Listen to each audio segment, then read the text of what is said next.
اس کے علاوہ جو ایک اہم بات آئی جو ترکی اور پاکستان کی جب جو لیڈرشپ ان کی میٹنگ ہوئی تو وہاں ترکی کی طرف سے اس میں جو اہم ایک ایشو جو نظر آیا مجھے وہ یہ ہے کہ دفاعی صلاحیت جو ہے، دفاعی تعاون جو ہے وہ اسلحے کے لحاظ سے ہو یا دیگر طریقے سے ہو، اس کے اوپر بھی دونوں کے اندر ایک رضامندی سی پائی گئی.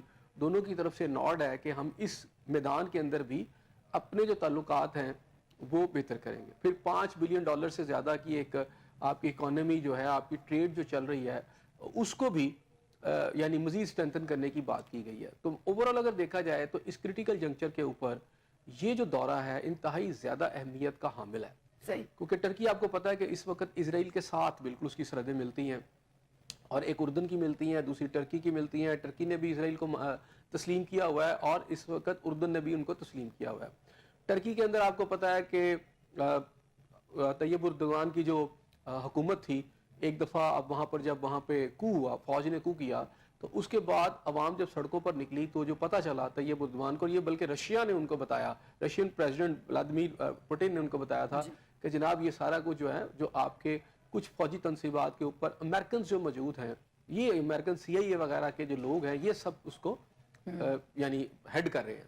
تو جس کے بعد ترکی کے اندر ایک بہت بڑی چینج آئی، جس کے عوض میں وہاں پر جو بھی امریکہ کی وہ جو صلاحیت تھی وہاں پینیٹریشن کرنے کی، ترکی نے وہاں سے بہت سارے لوگوں کو نکالا اور جو خاص طور پر امریکن کے اوپر کچھ پابندیاں بھی لگائیں.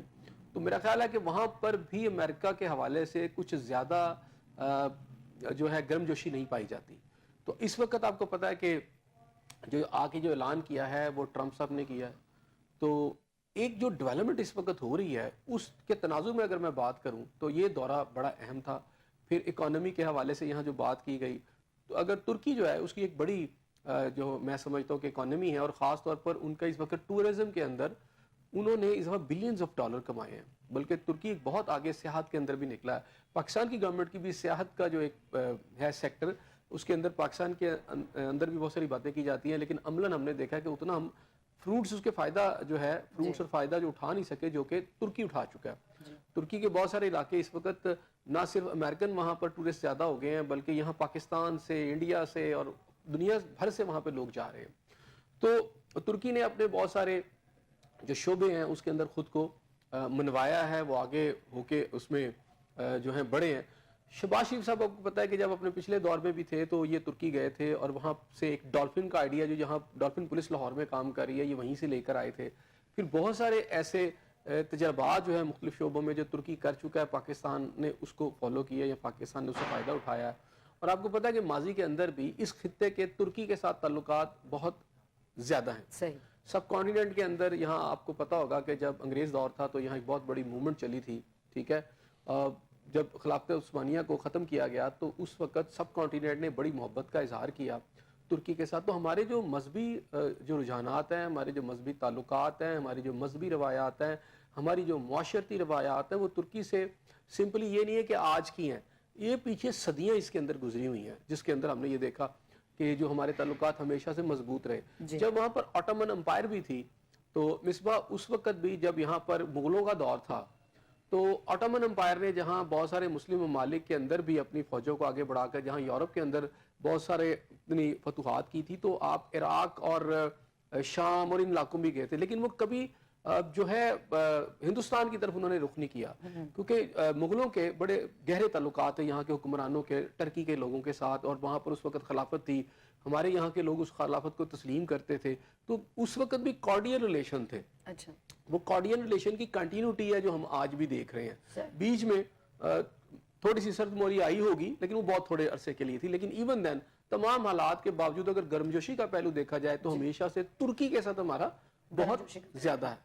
ایسا صاحب ہم نے دیکھا کہ جن 24 یادداشتوں پر دستخط بھی کیے گئے، آپ سمجھتے ہیں کہ یہ پاکستان کی ملکی معیشت کے لیے ایک بہتر شگون ثابت ہوں گے؟ جی بالکل. ٹرکی جو ہے اگر ہم باہمی امپورٹ ایکسپورٹ کرتے ہیں تب بھی دونوں ملکوں کو بہت فائدہ ہے، کیونکہ اگر ترکی کی بات کریں تو بہت سارے شعبوں میں آگے ہم سے آگے ہی ہیں. اور جب وہاں پر طیب اردوغان سے آنے سے پہلے ترکی جو تھا اس کو کہتے تھے کہ ایک وہاں کا مرد بیمار ہے یورپ کا. لیکن اس کے بعد دیکھیں ٹرکی نے کتنی ترقی کی. ٹرکی نے ہر شعبے میں اپنے آپ کو منوایا اور تیزی سے وہ بڑھتے چلے گئے.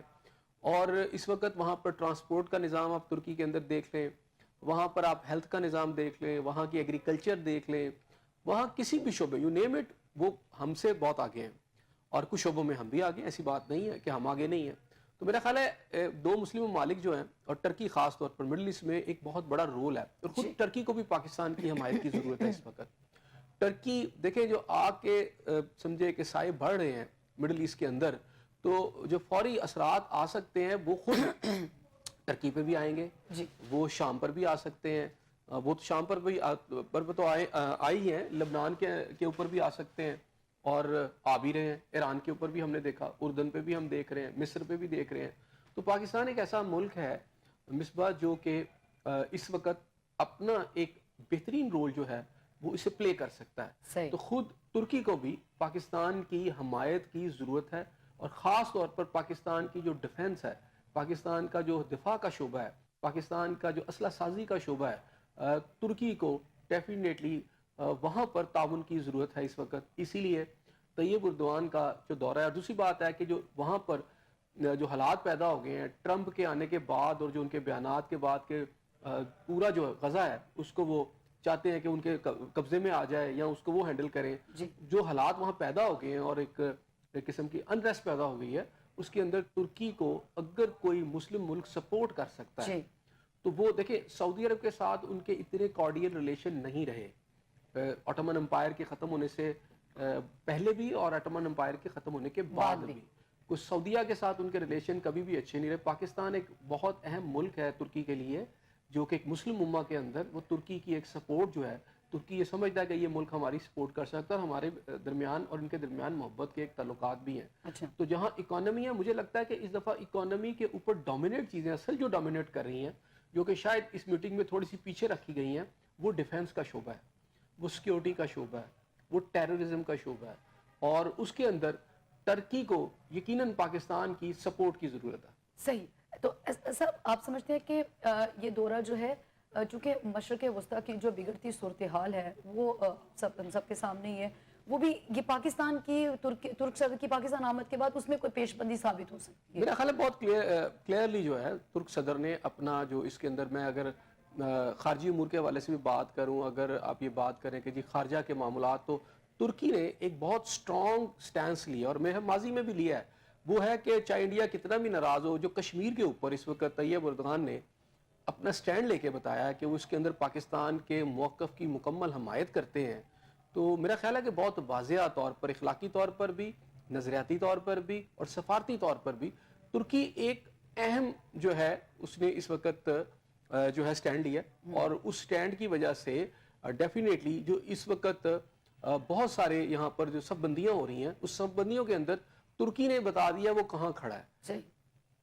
اچھا صاحب, مسئلہ کشمیر کی بات کی گئی ترک صدر کی جانب سے, اور پاکستان میں جو یہ دہشت گردی کی لہر اس کے حوالے سے بھی بات کی گئی کہ دہشت گردی کے خاتمے تک اور اس کے جو ہے وہ اگینسٹ ہم پاکستان کی حمایت کے لیے تیار ہیں. تو یہ بھی ایک اہم ڈیولپمنٹ ہو سکتی ہے. جی بالکل, کیوں نہیں, یہ بالکل یہی تو ڈیولپمنٹ ہے ساری. اور میرا خیال ہے کہ اگر یہ چیزیں آگے بڑھتی ہیں تو ایک سٹرونگ بانڈ جو ہے وہ پاکستان اور ترکی کے درمیان, جو کہ اس وقت کی ضرورت بھی ہے, اور یہ دورہ میرا خیال ہے اس کو مضبوط کرے گا. اور یہ اس کے پیچھے جب وہ آئے ہیں اس سے پہلے بہت ساری جو چیزیں اس کے اوپر ملور کیا ہوگا, تمام جو ہمارے محکمے ہیں اور ان کے محکمے ہیں جتنے بھی سرکاری, ان سب نے سوچا ہوگا کہ ہم نے کیا کیا کرنا ہے. میرا خیال ہے ہر چیز پہلے سے طے تھی, لیکن ان حالات, اب دورے تو عام طور پر پہلے سے ہی طے ہوتے ہیں, ڈیٹس ان کی پہلے سے طے ہوتی ہے, لیکن اس وقت کے جو حالات بتا رہے ہیں, آپ کو پتہ ہے میاں شہباز شریف صاحب پہلے ترکی گئے ہیں, تو وہاں جا کر انہوں نے بھی کچھ نہ کچھ وہاں پر بات چیت کی ہے, اور اس کے نتیجے میں یہ بھی یہاں پر آئے ہیں. تو میرا خیال ہے کہ یہ اکنامک تعاون سے بڑھ کر خطے میں جو اس وقت سیکیورٹی کی صورتحال ہے, وہ میرا خیال ہے اس نے ان کو بھی تھوڑا سا سمجھے کہ ان کو پش کیا ہے کہ وہ آئیں اور پاکستان کے ساتھ اس وقت دفاعی معاملات کے اوپر جو ہے اپنے معاملات جو ہیں ایک دوسرے کے ساتھ بہتر کریں. تو میرا خیال ہے ان کا اصلی قیادت سے ملنا, پاکستان کی پولیٹیکل قیادت سے ملنا, یہ اس بات کا اومن ہے, اور یہ اچھا اومن ہے کہ جناب پاکستان اور ترکی آنے والے دنوں میں ان فیلڈز کے اندر قریب ہوں گے. اور صحیح. ایسے سب آگے بڑھیں گے, ہم بات کریں گے 9 مئی کے حوالے سے. آج ہم نے دیکھا کہ سویلینس کے ملٹری ٹرائل کیس کے حوالے سے ایک سماعت ہوئی, اور اس میں آئینی بینچ کی جو جج صاحب ہیں مسرت ہلالی, ان کی جانب سے کہا گیا کہ آپ کو 9 مئی کو تو آپ نے حد کر دی تھی، چونکہ وہ بات ہو رہی تھی جو وکیل ہیں پی ٹی آئی کے سلمان اکرم راجہ صاحب، ان کی جانب سے کہا گیا کہ اب آپ کو جو ہے وہ آئینی بینچ کے جج کا وکیل سے یہ سوال تھا کہ اب آپ کو اپنے حقوق جو بنیادی حقوق ہے وہ یاد آ گئے، اور 9 مئی کو آپ یہ تسلیم کرتے ہیں کہ آپ سے جرم سرزد ہوا تھا؟ دیکھیں میرا خیال ہے عدالت نے آج بات تو بالکل ٹھیک ہی ہے. بات یہ ہے کہ 9 مئی کو جو کچھ کیا پی ٹی آئی کے لوگوں نے، جس طرح وہ گھسے لاہور کے اندر، ہم نے جو کچھ دیکھا جناح ہاؤس ہے یا کور کمانڈر ہاؤس ہے، وہاں پر جیسے گھس کے توڑ پھوڑ کی، آگ لگائی اور بربادی کی، اور باقی جگہوں پر بھی انہوں نے جو کچھ کیا. تو جب آپ لا کو ہاتھ میں لے لیتے ہیں اور خود جرم کر رہے ہوتے ہیں نا، مطلب میرے گھر میں کوئی گھس جائے تو کیا میں بعد میں معاف کر دوں گا اس طرح کے جلائے گا؟ ظاہری بات ہے، ایک بہت بڑا جرم کمٹ ہوا ہے، کسی کے گھر میں گھس کے اس کو جلا دینا، اور سنگین ترین جرائم اور کیا ہوتے ہیں. تو جب آپ نے یہ سارا کچھ کر لیا ہے تو اس کے بعد آپ کو جب پکڑنے کی باری آئی اداروں کی، تو پھر آپ نے وبیلا مچا دیا کہ جناب یہ انسانی حقوق کی خلاف ورزی ہو رہی ہے، یا انسانی حقوق کی جو ہے اس کے اندر جو ہے کوئی کسی قسم کی آپ سمجھے کہ ٹریس پاسنگ ہو رہی ہے. تو کورٹ نے تو صحیح بات آپ سے کی نا کہ جب آپ نے یہ سارا کچھ کیا تو آپ اس کو فیس کریں. اچھا آج اگر آپ دیکھیں تو پھر ایک نئے خط کی بھی بات ہے. ایک طرف آپ نے فوج کے انسٹالیشن 9 مئی کو چھوڑے ہی نہیں، جہاں پر بھی آپ کو موقع ملا آپ سرگودا ایئر بیس تک چلے گئے، آپ نے وہاں پہ بھی دیواریں گرائیں. آپ وہاں کو پتا ہے کہ کسی ملک کی سب سے سینسٹیو انسٹالیشن جو ہوتی ہیں کسی بھی ملک کی، وہاں آپ گھس گئے ہیں، اور گھسنے کے بعد آپ نے وہاں توڑ پھوڑ کی، بربادی کی، اور اس کے بعد کہہ رہے ہیں کہ یار اب ہمیں پکڑا گیا تو ہم انسانی حقوق کی خلاف ورزی ہے. تو میرا خیال ہے آج آرمی چیف نے اس کے اندر بڑی واضح طور پر جنرل عاصم منیر صاحب نے اس کو پن پوائنٹ کیا، اور میرا خیال ہے ٹھیک کیا انہوں نے پن پوائنٹ. ان کا یہ کہنا تھا کہ جناب جو تیسرے خط کی آپ نے پھر شور ڈال دیا. فیصل چودھری صاحب نے جو بات کی، عمران خان صاحب کے جو وکیل ہیں، کہ جناب ایک تیسرا خط بھی لکھ دیا گیا، اور اس کے اندر بھی چند پوائنٹ ہے، اور اس کے اندر یہ ہے کہ ایک تو اپنی اسٹرکچر پالیسی بدلے. آرمی چیف کی جانب سے تو یہ کہہ دیا گیا کہ کسی قسم کا کوئی خط ہمیں موصول نہیں ہوا. میں نے وہی کہا نا، اس میں انہوں نے یہ کہا کہ ایک لفظ جو استعمال کیا جب میڈیا سے انہوں نے غیر رسمی باتیں کی، تو اس میں انہوں نے کہا کہ یہ چال بازی ہیں ساری، ٹھیک ہے. اور انہوں نے یہ بھی کہا کہ اگر خط آتا بھی تو وہ میں اسے کھولتا بھی نہ، اور میں اس کو وزیر اعظم کو بھیج دیتا. صحیح. ایسے یہیں سے گفتگو کا آغاز کریں گے نا، آپ ایک چھوٹا سا بریک لیں گے. Stay with us. Welcome back ناظرین. ایسا صاحب آگے بڑھیں گے. بات ہو رہی تھی آرمی چیف کے جو خط ہے بانی پی ٹی آئی کا، اس کے حوالے سے کہ آج آرمی چیف کی جانب سے اس بات کی تصدیق کر دی گئی کہ کوئی خط جو ہے وہ موصول نہیں ہوا، اور اگر کوئی خط ہوتا بھی تو وہ اسے نہ کھولتے بلکہ وہ اس کو وزیر اعظم کے پاس بھجوا دیتے. کیسے دیکھتے ہیں آپ اس کو؟ میرا خیال ہے میں نے کہا دیکھنا، آرمی چیف نے خود کہہ دیا کہ چال بازیاں ہیں. تو آپ نے 3 خط بھیجے، ایک بھی نہیں پہنچا، ٹھیک ہے، اور آپ نے یہاں پر تماشا لگایا ہوا ہے اور کلیم ایسے کر رہے ہیں کہ جیسے کوئی جمہوریت کی آپ کو بہت بڑی جنگ لڑ رہے ہیں. تو میرا خیال ہے انہوں نے بڑا واضح طور پر ان کو کہہ دیا ہے اور یہ کہا ہے کہ مجھے تو خط نہیں ملے، اور اب اہم بات یہ ہے کہ مل بھی جاتا تو میں اسے کھولتا بھی نہ. اور میرا خیال ہے یہ بڑا واضح جواب دے دیا گیا ہے کہ آپ جو مرضی کر لیں، معافی نہیں ہے آپ کو، نہ ہم نے آپ کو کوئی ریلیف دینا. جائیں عدالتوں میں جائیں یا پولیٹیکل گورنمنٹ کے ساتھ جا کے بات کریں. تو وہ چال بازیاں یہ کہ کسی طریقے سے میں نے آپ سے پھر کہا کہ عمران خان صاحب اس وقت عمر کے جس حصے میں ہیں وہ ڈیسپریٹ ہے کہ میں باہر آؤں کسی طریقے سے، اور وہ ان کو نظر نہیں آ رہا. پہلے یہ امید تھی، دیکھیں پی ٹی آئی والوں کے پاس کیا امید تھی، پی ٹی آئی والوں کے پاس ایک امید تھی اور وہ ایک ہی صورت میں باہر آ سکتے. یہاں تو لاکھوں لوگ ان کے لیے سڑکوں پر آ جائیں تو ایک پریشر بڑا خوفناک بلڈ اپ ہو جائے اور عمران خان صاحب کو گورنمنٹ مجبور ہو جائے باہر نکالنے کے اوپر. اچھا ایسا بھی کچھ نہیں ہے. آپ نے 9 مئی کے بعد جو کہ آپ نے جو کچھ کیا آپ نے پورے پاکستان کے اندر، وہ آپ کی ایکسٹریم تھی، آپ نے وہ بھی کر لیا. پھر اس کے بعد آپ نے کئی کالز دی، پھر ڈی چوک کی کال، اور 26 اکتوبر غالباً. اچھا اس کے بعد اور اس سے پہلے جتنی بھی آپ نے موومنٹ سڑکوں پہ چلا سکتے تھے، جتنی آپ کے پاس طاقت تھی، آپ نے سارا کچھ کر کے دیکھ لیا. پھر آپ کئی ماہ سے اور بلکہ پچھلے 1 سال سے آپ اور آپ کے جتنے بھی ماننے والے ہیں وہ اس مغالطے میں موجود تھے، میں مبتلا تھے کہ جناب ٹرمپ صاحب آئیں گے اور آتے ہی وہ ایک خوفناک قسم کی کال کریں گے اور پاکستان کی عسکری قیادت اور وہ جو ہے پاکستان کی پولیٹیکل قیادت چاروں شانے چیت ہوگی اور عسکری قیادت فیصلہ کرے گی. فوری طور پر عمران خان صاحب کو نکالا جائے گا اور غالباً ایک جلوس کی شکل میں جا کے پرائم منسٹر کی سیٹ پہ بٹھا دیا جائے گا اور نواز شریف صاحب سمیت سارے آصف علی زرداری صاحب یہ ملک چھوڑ کے بھاگ جائیں گے کسی طریقے سے، اور جو نہیں جا سکے گا وہ پکڑے جائیں گے اور ان کا جو عمران خان صاحب چاہیں گے وہ ہوگا. تو اس طرح کا پورا امپریشن، ایک مغالطہ، ایک آپ کو غلط فہمی رہی. اچھا وہ بھی دور ہو گئی. اب میرا نہیں خیال کہ ٹرمپ صاحب نے کوئی ایک لفظ بھی ان کے حوالے سے کہا ہو یا کوئی امریکن گورنمنٹ نے کوئی ایسا پریشر پاکستان کی گورنمنٹ کے اوپر ڈالا ہو کہ جس سے کوئی ہمیں لگے کہ عمران خان صاحب باہر آ جائیں گے. جہاں تک آرمی چیف نے آج بڑا واضح طور پر کہہ دیا, اور میرا خیال ہے آرمی چیف سمیت عسکری قیادت کس طرح دیکھ رہی ہے. انہوں نے آج کہا کہ ملک صحیح طریقے سے چل رہا ہے, وہ ترقی کی جو ڈگر ہے اس پہ چل رہا ہے. تو ظاہری بات ہے اگر آپ کو باہر نکالنا ہے, اس کا دوسرا مطلب یہ ہے کہ اگر آپ کو باہر نکال کے, ہم نہیں چاہیں گے کہ دوبارہ جو ترقی کی اس وقت لائن پہ چل پڑا ہے, جب دوسری دنیا کے لوگ یہاں پر آ رہے ہیں, بڑے بڑے لیڈرز یہاں پر آ کے آپ کو کمٹمنٹس دے رہے ہیں کہ جناب, اور MOU سائنس کر رہے ہیں کہ جناب آپ کے ملک میں ہم آ کے سرمایہ کاری کریں گے, تو وہ ایسی حالات کے اندر آپ کو باہر نکالیں گے. تو ایک چیز جو ہے میرا خیال دوسری سائڈ پر یہ ہے, ایک تو یہ کہ آپ جتنی مرضی معافیاں مانگ لیں, آپ جتنے مرضی خط لکھ لیں, ہم نے تو اس کا جواب بھی نہیں دینا.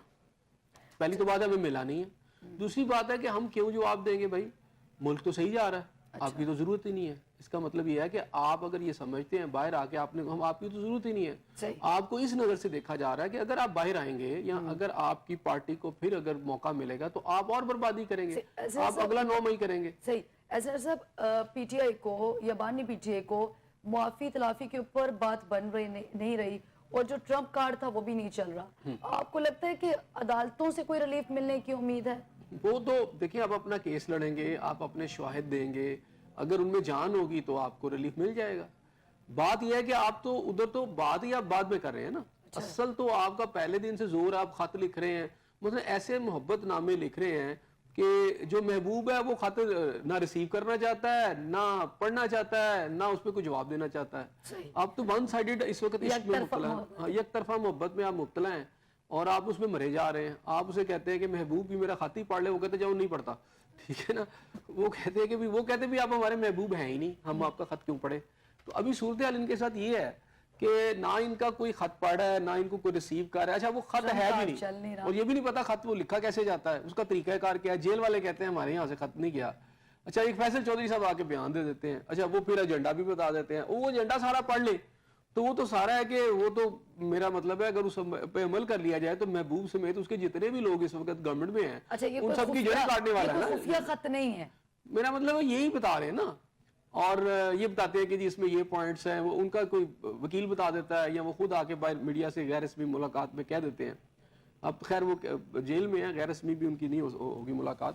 بہرحال جب ان سے میڈیا کے ساتھ ان کا جو انٹریکشن ہوتا ہے, بات یہاں یہ ہے کہ اسٹیبلشمنٹ نے بہت واضح کر دیا ہے, ٹھیک ہے نا. اب وہ جو انہیں نظر آ رہا ہے, تو اب دیکھ لیں پھر عمران خان صاحب کہاں کھڑے ہیں.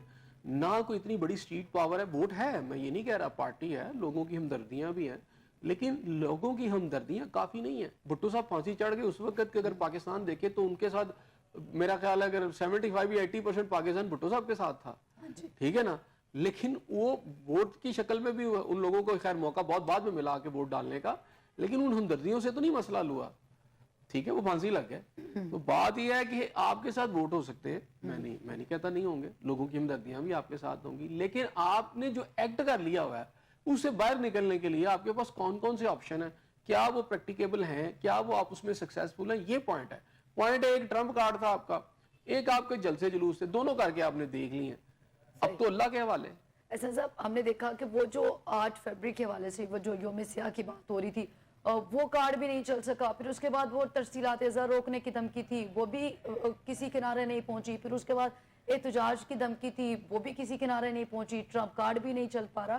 PTI کا اگلا لائحہ عمل کیا ہوگا, اور PTI کہاں پہ جا کے سٹینڈ کرے؟ دیکھیں ان کا لائحہ عمل تو یہ ہے نا کہ انہوں نے ایک اور خط بھی لکھا IMF کو, کہ لوگوں نے یہی بتایا نا, اپوزیشن لیڈر جو ہیں انہوں نے PTI کے, انہوں نے نیشنل اسمبلی میں انہوں نے ایک لیٹر لکھا IMF کو کہ جناب یہ دیکھیں جی یہاں انصاف مل نہیں رہا, یہاں پر یہ ساری چیزیں, تو یہ جو ہے ساری چیزیں جو ہیں وہ ریلیٹ کرنا چاہتے تھے عمران خان صاحب کے ساتھ. اب IMF سے کیا تعلق ہے کہ آپ ان کو کہہ رہے ہیں آپ ایڈ روک لیں IMF پاکستان کی, مطلب آپ تو کسی بھی سطح پہ جا رہے ہیں نا اس وقت. آپ نے تمام آپشن اپنے ایگزاسٹ کر لیے, اب آپ ہر طرح کے آپشن آزما رہے ہیں, اور آپشن نہیں کوئی بھی چل رہا آپ کا. تو آپ نے جو کچھ کیا وہ کس کے کہنے پہ یہ سب کچھ کیا؟ تو ایسے صاحب جو آپشنز آپ سمجھتے ہیں کہ PTI کے پاس موجود تھے وہ آپشنز نہیں چل پا رہے, تو اس صورتحال میں PTI کو کرنا کیا چاہیے؟ اس کا کوئی تو لائحہ عمل ہوگا, کوئی ایک آپشن بھی نہیں ہے اس کے پاس جہاں سے اس کو ریلیف مل سکے. دیکھیں ان کی تو حالت یہ ہے کہ ابھی شیر افضل مروز کا صاحب کے ساتھ جو کچھ ہوا ہے پارٹی سے نکال دیا, وہ رو رہے ہیں, 8 آنسو وہ رو رہے ہیں, اور وہ کہہ رہے ہیں دیکھو میرے ساتھ کتنی بڑی زیادتی ہے. اور ان کے کئی PTI کے لوگ بھی ان کے ساتھ آ گئے ہیں, انہوں نے کہا جی انہوں نے بڑی قربانیاں دی ہیں, اور وہ ہے کہ وہ ان کا یہ ہے کہ خان صاحب کے کان جو کوئی بھی بھر دے تو وہ اپنے لوگوں کو ہی نکال باہر کرتے ہیں. اس طرح کی صورتحال. اور وہ یہ کہتے ہیں شیر افضل مروت صاحب نے آج تو بڑی ڈیٹیل میں اپنا وہ بیان بھی دیا, انہوں نے اپنا لکھا اور سارا کچھ جو ان کے ساتھ زیادتیاں ہوئی ہیں اس کے بارے میں بتایا. تو اگر کسی نے زیادہ پی ٹی آئی کے ساتھ زیادتی کی ہے وہ تو گنڈا پور صاحب ہے نا, جو کہ وزیر اعلیٰ ہے وہاں پہ. آپ دیکھیں نا پی ٹی آئی کے کتنے لوگ مروا دیے گئے یہ سارے دھرنوں کے چکر میں. ڈی چوک سے وہ بھاگ جاتے تھے, جب بھی ہوا وہ بھاگ گئے اور لوگ مروا کے وہ ادھر چلے گئے واپس. تو اصل تو ان کو نکالا جانا چاہیے تھا پارٹی سے. تو جو شیر افضل مروت صاحب کی اگر بات کروں تو جو پی ٹی آئی جس الیکشن کی کلیم کرتی ہے کہ ہم نے یہ الیکشن جیتا ہے 47 یا 40, اس کو ساری موومنٹ کو اس وقت کون چلا رہا تھا؟ شیر افضل مروت یہی چلا رہے تھے نا اس وقت, تو باقی تھے ہی نہیں. لیڈ تو یہ کر رہے تھے پورے پاکستان میں. اور یہ اس پی ٹی آئی کو اگر ووٹ بینک ہے تو اس وقت وہ سارے تو بھاگ بھوگ گئے تھے, پکڑے گئے تھے, کوئی اندر تھا, کوئی ادھر تھا, تو کوئی ادھر تھا. تو ایسے میں اگر آپ کو اس وقت تھوڑا سا آپ ریوائنڈ کریں نا اس ریل کو, جو پورے پاکستان میں جلسے کر رہا تھا, وہ جو ٹرک پہ چڑھا ہوا تھا, وہ کون تھا؟ وہ یہی تھے. اگر آج پی ٹی آئی کو کون اس طرح گائیڈ کر رہا ہے؟ سب یہ مس گائیڈ کیا جا رہا ہے کہ آ کے یہ کہہ دیا جاتا ہے کہ شیر افضل مروت صاحب نے جو ہے وہ اس طرح کی وہ قربانیاں نہیں دی ہیں. یہ میرا خیال ہے ان کی بہن جو ہے, ان کو لگتا ہے کہ جو ہے وہ شیر افضل مروت صاحب کی کارکردگی بہتر نہیں ہے تو وہ عہدے سے نکال پھینکے. میرا خیال ہے کہ ان کی جو سسٹر ہیں علیمہ صاحبہ, انہوں نے بھی اس کے اوپر کافی نشاندہی کی ہے. اور اس میں بشرا بی بی کا کردار, اس میں گنڈا پور کا کردار, یہ سارے کردار ہیں. ٹھیک ہے, اب خان صاحب جو ہے اب نہ تو وہ کسی کے کنٹرول میں ہے. ایسے سب کچھ کردار تو بڑے مشکوک سے کردار بھی ہیں. اصل میں ان سب کا مسئلہ پتہ کیا ہے؟ ان سب کا مسئلہ یہ ہے کہ یہ کسی لائن کو دیکھیں. شیر افضل مروت صاحب نے کہا کہ میں بہت ساری لائنوں پہ نہیں چلتا, میں تو سیدھا لیڈر کی لائن لے رہا تھا. انہوں نے کہا مزید کنفیوز ہونے کی سے بہتر ہے کہ میں سیدھی لائن لے لوں. تو کئی لوگ ایسے ہوتے ہیں پارٹیوں کے اندر, وہ اس بات کو پریفرنس دیتے ہیں کہ پریفرنس ان کی یہ ہوتی ہے کہ جناب جو مین لیڈر ہے میں اسی کے ساتھ رابطے میں رہوں, بیچ میں جو ہیرارکی ہے اس کو میں نہ کروں. اور یہی ہوا. بہت سارے لوگوں نے جب اس ہیرارکی کے آرڈر کو اوبے کیا, جو پشاور سے جب ان کے یہاں چلیا ہے ڈی چوک کے اندر, تو کیا کچھ نہیں ہوا, پتہ ہی نہیں چل رہا تھا کہ کس کا کیا حکم ہے. بشرا بی بی کس کا لائن ٹو کر رہی ہیں, جو ساتھ چل رہے ہیں گنڈا پور صاحب وہ کس کی لائن ٹو کر رہے ہیں. تو اگر ایک مین لیڈر ہے وہ کہتا ہے جی میں وہاں سے لائن ٹو کر رہا تھا, نہ کوئی پلاننگ نہ کوئی جو حکمت عملی تھی پراپر. بہت شکریہ عزیز صاحب. یہاں پہ ایک چھوٹا سا بریک لیں گے ناظرین.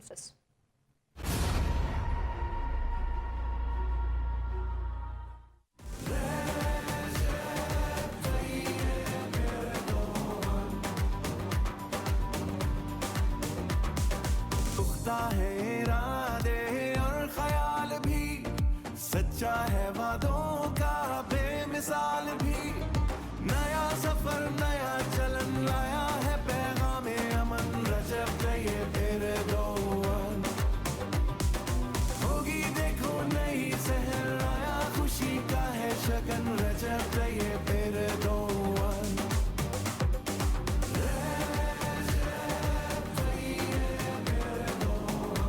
ترکی پاکستان کاردشلے, پاکستان ترکی دوستی زندہ باد. ویلکم بیک ناظرین. آگے بڑھیں گے. ایسر صاحب آج 9 مئی کو حد کر دی گئی. اب آپ کو یاد آ گیا کہ بنیادی حقوق کیا ہوتے ہیں. اس پر آپ کیا کہیں گے جو ریمارکس دیے گئے ہیں آئینی بینچ کے جج صاحبہ کی جانب سے؟ میرا خیال ہے بڑے جسٹیفائڈ کوشچن ہے. اس کا جواب دینا چاہیے کہ جب آپ نے یہ سارا کچھ کیا تھا تو اس وقت آپ کو انسانی بنیادی حقوق جو ہیں وہ آپ کو نظر نہیں آئے, اب آپ کو بڑے نظر آ رہے ہیں. ظاہری بات ہے جب آپ نے ایک ایکٹ کر لیا, ایک بہت بڑا سنگین جرم کر لیا, تو اس کی سزا ہے نا, اس کو بھگتے جو لوگ اس میں ملوث ہیں ان کو سزا ملنی چاہیے نا. اب انسانی حقوق کے لبادے میں تو نہ چھپے نا کہ جی بڑا کوئی ظلم ہو گیا. جو آپ کر رہے تھے تو وہ ظلم نہیں ہے, ایسے ہی ہے کوئی ڈاکو ہے, کوئی چور ہے, کسی کے گھر میں گھس جائے, اس کے بعد وہ رولا ڈال دے, شو ڈال دے کہ جناب میرے بنیادی حقوق جو ہیں اس کی خلاف ورزی ہو رہی ہے اور مجھے بس چھوڑ دیں آپ. ایسا تو نہیں ہوتا. یہاں تو ہزاروں کی تعداد لوگ جیلوں میں موجود ہیں. تو اگر ان کو آپ نے انسانی حقوق اور اس طرح کی باتیں کر کے چھوڑنا تو ان ساروں کو بھی چھوڑ دیں. ان کے بھی بنیادی حقوق جو ہیں وہ جو ہیں اس کے اندر کمپرومائز ہوئے ہیں تو ان کو بھی چھوڑ دیں آپ. بات یہ ہوتی ہے کہ آپ جرم کریں اور اس کے بعد کہیں کہ جناب میرے انسانی حقوق متاثر ہوئے ہیں, تو میرا خیال یہ ایک مزیکا خیز سی بات. ایسا سب پی ٹی آئی اس چیز کو کیوں تسلیم نہیں کرتی کہ 9 مئی کو جرم سرزد ہوا؟ وہ تو ابھی بھی اپنی بات سے کس سے مس نہیں ہوتی. دیکھیں کوئی مجرم, کوئی ڈاکو اپنے ڈکیتی کا جو ہے بغیر پیار سے کو مانتا ہے, کوئی چور اپنی چوری کو مانتا ہے, اچھا کوئی قاتل اپنے قتل کا جو ایکٹ کرتا ہے وہ مانتا ہے, کوئی فراڈیا اپنے فراڈ کو مانتا ہے. جب وہ کر لیتا ہے وہ کہتا ہے جی میں تو نہیں ہوں, اس میں نہیں ہوں, میرا تو کوئی تعلق نہیں ہے. تو یہ پولیٹیکل جماعتوں کی بھی ایک ہسٹری ہے, اس کے اندر ایسے گروپ جو ہوتے ہیں جو آپ سمجھے کہ تھوڑے سے وائلنس کی طرف چلے جاتے ہیں تو وائلنس بھی کرتے ہیں اور اس کے بعد وہ پولیٹیکلی یہ کہتے ہیں جناب وہ پھر سیاست کے لبادے کے پیچھے بھی چھپتے ہیں. پاکستان کے اندر ماضی کے اندر ایم کیو ایم ایک جماعت ایسی تھی جو کراچی کے اندر بوری بند لاشوں کے اندر ان کے ملوث ہونے کا سب کو پتہ ہے, ان کی جو پرانی لیڈرشپ کی بات کر رہا ہوں. اور اس کے بعد جو ہے یہاں کراچی کے اندر روز 18 لوگ 9 لوگوں کی لاشیں ملتی تھی مختلف چوکوں میں گلیوں میں پڑی ہوئی بوری بند لاشیں ملتی تھی. تو جب ان سے پوچھے تو وہ فوراً جب ان کے خلاف ایکشن ہوتا تھا وہ روتے تھے, دھاڑے مار مار کے ٹی وی پر آ کر اس وقت وہ پھر یہی کہتے تھے انسانی بنیادی حقوق ہمارے ساتھ یہ ظلم ہو گیا, یہ سارا کچھ ہو گیا. تو جو کرمنل ہے وہ اپنے بچنے کے لیے کوئی بھی ڈرامہ کر سکتا ہے, کوئی بھی رنگ اپنے آپ پر اختیار کر سکتا ہے. تو بات یہ ہے کہ سوال یہ ہے کہ 9 مئی کو جو ہوا تھا اس میں پھر کون ملوث تھا؟ آسمان سے کوئی فرشتے آئے تھے, کوئی بارڈر کراس کر کے راہ کے لوگ آئے تھے, یا سی آئی اے نے کوئی لوگ بھیجے تھے جو کہ یہ تھے انگریز لیکن پاکستانیوں کے حلیے میں آ گئے تھے؟ دیکھیں جو لوگ وہاں پر آئے تھے ویڈیوز بنی ہوئی ہیں, جیو فینسنگ ہے. میں یہ نہیں کہتا سارے ان کے ہوں گے, ہو سکتا ہے کہ اس کے اندر کچھ اور بھی آگے ہوں, شرپسند عناصر بھی آگے ہوں, لیکن انہوں نے بھی جو کچھ کیا وہ بھی چھپا ہوا تو نہیں ہے نا. پھر یہ بھی نہیں ہے کہ آپ نے کہا کہ میں وہاں نہیں تھا. عمران خان صاحب خود جو ہے اپنی ایک اسٹیٹمنٹ میں مان چکے ہیں کہ جناب 9 مئی کو انہوں نے ان لوگوں کو وہاں بھیجا تھا, لیکن جو کچھ انہوں نے کیا اس کا انہوں نے آرڈر نہیں کیا تھا. یعنی انہوں نے یہ کہا کہ بھیجا میں نہیں تھا, لیکن انہوں نے جو ایکٹ کیا اس کا میں نے نہیں کہا تھا, میں نے تو کہا تھا احتجاج کرو. انہوں نے یہ بھی نہیں کہا کہ پی ٹی آئی کے لوگ موجود نہیں ہیں. حسن صاحب ان کی جانب سے پرامن احتجاج کی بات بھی کی. چلے انہوں نے یہ مانا نا کہ بندے تو انہوں نے بھیجے تھے, بندے انہی کے تھے, لیکن انہوں نے ساتھ وضاحت کر چلے انہوں نے کہا جی میں نے پرامن کہا تھا. یہ تو بات کی بات ہے نا, وہ تو کیا کہا تھا وہ بہت ساری ٹیلی فونک اور باقی سارا بھی تو مواد موجود ہے. بات یہ ہے کہ بندے تو آپ کے تھے نا. ابھی آپ کی پی ٹی آئی کی بہت سارے لوگ کہتے ہیں جی ہم تو تھے ہی نہیں وہاں پہ. صحیح, آپ کا لیڈر کہہ رہے ہیں ہم تھے, ہمارے بندے تھے. اچھا جی میں نے یہ نہیں کہا تھا اور انہوں نے ذرا زیادہ کر لیا. اب وہ ڈینائی نہیں کر رہے کہ وہاں نہیں تھے. باقی لوگ تو کہتے ہیں وہاں تھے ہی نہیں. اب جیسے کہتے ہیں نا سیدھا ہی مکر جاؤ. تو اب کورٹ نے تو پوچھنا ہے نا جناب. پھر آپ معافی نامے آپ لکھ رہے ہیں, محبت نامے لکھ رہے ہیں کہ ہمیں معاف اچھا کر اگر دیا. ایک طرف اگر آپ سے جو جرم سرزد ہوا, آپ اگر آپ ہی کہہ رہے ہیں کہ جو مجرم ہے وہ اس چیز کو ماننے کے لیے, چور ہے یا ڈاکو ہے, تو وہ تو اس چیز کو تسلیم کرنے کے لیے تیار نہیں ہوتا کہ اس نے چوری کی ہے یا اس نے ڈکیتی کی ہے. اگر ایک طرف یہ اس جرم کی کو قبول نہیں کرتے کہ ہم سے 9 مئی کو کچھ ایسا جرم سرزد ہوا, تو پھر وہ جو معافی نامہ یا خطوط لکھے جا رہے ہیں یا پھر میڈیا ٹاک کچھ اس طرح کی جا رہی ہے کہ جی خطوط بھیجتی ہیں اس کا, تو پھر اگر آپ سے جرم سرزد نہیں ہوا تو پھر معافی تلافی کس بات کی ہے؟ پھر معافی مانگنی چاہیے. آپ نے جرم کیا ہے نا, اب آپ پولیٹیکل لبادے میں اس میں چھپنا چاہتے ہیں. سمپل سی بات ہے, اس میں کون سی ایسی میرا راکٹ سائنس ہے کوئی سمجھ نہیں آ رہی. اچھا, اور میں آرمی چیف نے یہی کہا یہ چال بازی ہیں ساری. انہوں نے تو کہہ دیا واضح طور پر کہ یہ چال بازی ہیں جو آپ کر رہے ہیں, لیکن ہم نے اس کے اندر ہم نے آپ کا نہ خط پڑھنا ہے نہ ہم اس کو درخور اتنا سمجھتے ہیں کہ جناب اس کے اوپر کوئی ہم کمنٹ بھی کریں. اچھا, تو یہ بھی ہے کہ بہت زیادہ انہوں نے شور شرابہ کیا, تو انہوں نے کہا جی ہم اگر آیا بھی کبھی کوئی ایسا لیٹر, آیا ہی نہیں پہلی بات ہے, آیا بھی تو ہم پرائم منسٹر کو بھیجیں گے, وہ جا کے فیصلہ کریں. اچھا, تو میرا خیال ہے کہ ایک ڈیسپریٹ اور لاسٹ ڈچ ایفرٹ ہے بانی پی ٹی آئی کی کہ کسی طریقے سے آخری کوشش, یہ آخری کوشش ہے. انہیں نظر آ رہا ہے کہ اگلا 1 سال وہ جیل میں رہے تو بہت مشکل ہو جائے گا. صحیح. پروگرام کے آخری حصے کی جانب بڑھیں گے. بھارت کی آزاد کشمیر اور گلگت میں جو بے امنی یا بد امنی پھیلانے کی جو کوشش ہے سنجا صاحب وہ بے نقاب ہوئی ہے, اس پر کیا کہیں گے آپ؟ اچھی بات ہے, ہماری ایجنسیوں نے اس کو جو ہے جو ڈیولج کر لیا ہے, لیکن بات یہ ہے کہ یہ انڈیا کر رہا ہے اس وقت خاص طور کے اوپر جو اطلاعات یہی ہیں کہ گلگت بلتستان کے اندر وہ ایک انریسٹ پیدا کرنے کی کوشش کر رہے ہیں. وہاں میں نے بھی سوشل میڈیا کے اوپر چھوٹے چھوٹے بچوں کو دیکھا ہے جو اس طرح کی ایک بڑی خوفناک قسم کی سپیچز کر رہے ہیں. اچھا, اور ایک بڑی پلاننگ کے ساتھ یہ سارا کیا جا رہا ہے, اور احساس محرومی کی بنیاد بنا کر ایک بڑی کو موومنٹ چلانے کی انڈیا کوشش کر رہا ہے. اچھا, اور اس کے اندر ایک دوسری بات یہ ہے کہ وہ دنیا کے اندر پاکستان کو بدنام کرنے کے لیے یہ بھی کر رہے ہیں کہ ویپنز جو ہیں وہ سارے اپنے وہ جو ڈبل ایجنٹا جو بات کی گئی ہے ڈبل ایجنٹوں سے لے کر ان کو مروا بھی دیتے ہیں اور پھر پریس کانفرنس وہاں کرتے ہیں, دیکھیں جی پاکستانی ساخت کا اسلحہ ہے. ٹھیک ہے, تو ایک پلاننگ کے تحت اور جو کچھ انڈیا کر رہا ہے ٹیررزم, اور یہ کسی سے ڈھکی چھپی تو نہیں ہے.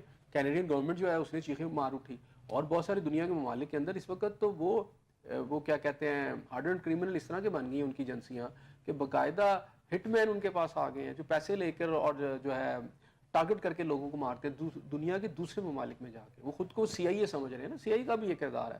اب انڈیا تو وہ رول پلے کر رہا ہے, جو پاکستان کے اندر کتنے لوگوں کا جو پچھلے دنوں میں قتل ہوا ہے اس کے اندر خود راؤ موجود ہے.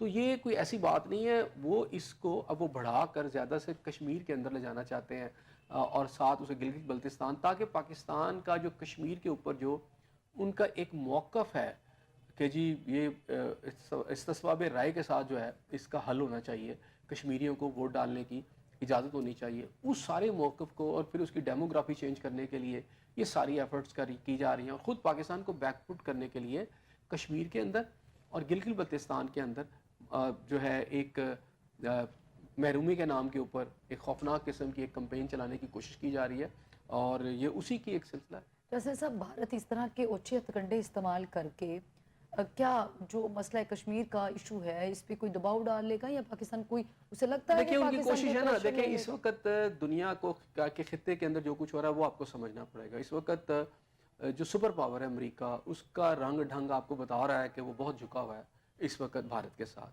ابھی ایک اور نیا ایٹامک حوالے سے ابھی فرانس کے صدر نے انڈیا کے ساتھ کیا. تو انڈیا جو ہے اس وقت اس نے اپنی جو پینگیں بڑھا لی ہیں وہ مغربی ممالک کے ساتھ, خاص طور پر امریکہ کے وہ گروپ میں جا چکا ہوا ہے. اور امریکہ کی جو اس وقت پالیسی ہے وہ مسلمان کش پالیسی اس وقت ٹرمپ چل پڑے ہیں, جس کے اندر یہ سارا نظر آ رہا ہے. اس میں پاکستان بھی ہے, ظاہری بات ہے جو ان کو لگے گا. اور میرا خیال ہے کہ اب تو وہ اپنے اتحادیوں کو بھی اپنے مخالفت میں لے کے آ رہے ہیں ٹرمپ صاحب, اور زیادہ اگریسو چل رہے ہیں, جس میں سعودی عرب ان کا اتحادی تھا, مصر ان کا اتحادی تھا, اگر دیکھا جائے تو اردن بھی ان سے امداد لیتا ہے, اور بہت سارے ممالک. تو اب وہ تمام ممالک جو اس کے اتحادی تھے وہ بھی اس کے مخالفت میں جو ہے کھڑے ہو گئے ہیں کہ جناب ہم یہ قبول نہیں کرتے. یعنی اب ان کا اپنے سروائیول کا مسئلہ بن گیا. چونکہ امریکہ جو تھا یا اسرائیل تھا وہ اپنے ایک ایجنڈے پہ چل رہے تھے, وہ ایجنڈا گریجولی آگے بڑھ رہا تھا, اور اب وہ جس سٹیج پر آ گیا ہے, اب اگر اس کو قبول کر لیا جائے تو جتنے ارد گرد کے مسلم ممالک ہیں تو پھر ان کا تو اپنا سروائیول سٹیک پہ لگ جاتا نا. تو اس لیے وہ بھی سارے اکٹھے ہو گئے ہیں. تو میرا خیال ہے اب دو صفیں بن رہی ہیں. ایک صف میں پھر میں وہی کہوں گا مسلم امہ ہی ہے اور وہ بیچاری بڑی ابتر حالت میں ہے, اور ایک باقی صف ہے جس میں انڈیا بھی آپ کو نظر آتا ہے. اور انڈیا اچھا یہ گیم یہ ہے نا, یہ جو جنگ ہے گریٹ گیم, یہ کوئی ابھی سے نہیں ہے, یہ تو پہلے سے شروع ہو چکی ہوئی ہے.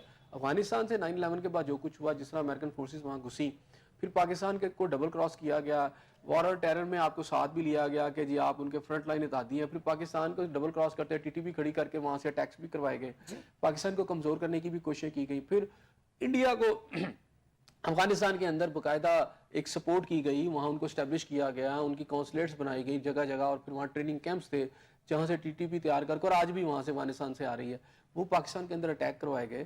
تو یہ جو ان کا ایک کردار ہے انڈیا کا اس وقت, وہ بڑی قوتوں کے ساتھ مل کے وہ کر رہا ہے, وہ اس کو آگے ایکسٹینڈ کر رہا ہے. اور یہ جیسے انہوں نے افغانستان سے کیا تھا پاکستان کے اندر, جس میں 1 لاکھ کے قریب جو ہیں پاکستانی شہری, پاکستان کی فورسز کے لوگ شہید ہو چکے ہیں. اب یہ سمجھے کہ پہلے وہ کر رہے تھے کشمیر کے اندر, پھر اب ادھر سے انہوں نے شروع کیا, اب انہوں نے گلگت بلتستان اور آزاد کشمیر کے اندر بھی اپنی اس پینیٹریشن کو بڑھانے کی کوشش کر رہے ہیں. بالکل, بہت شکریہ حسین صاحب آپ کا. ناظرین آپ کا پروگرام دیکھنے کا بے شکریہ. فی الوقت مجھے اور ریاض صاحب کو دیں اجازت. نیکسٹ ویک پھر ملاقات ہوگی, سیم چینل سیم ٹائم. اللہ نے کے بعد.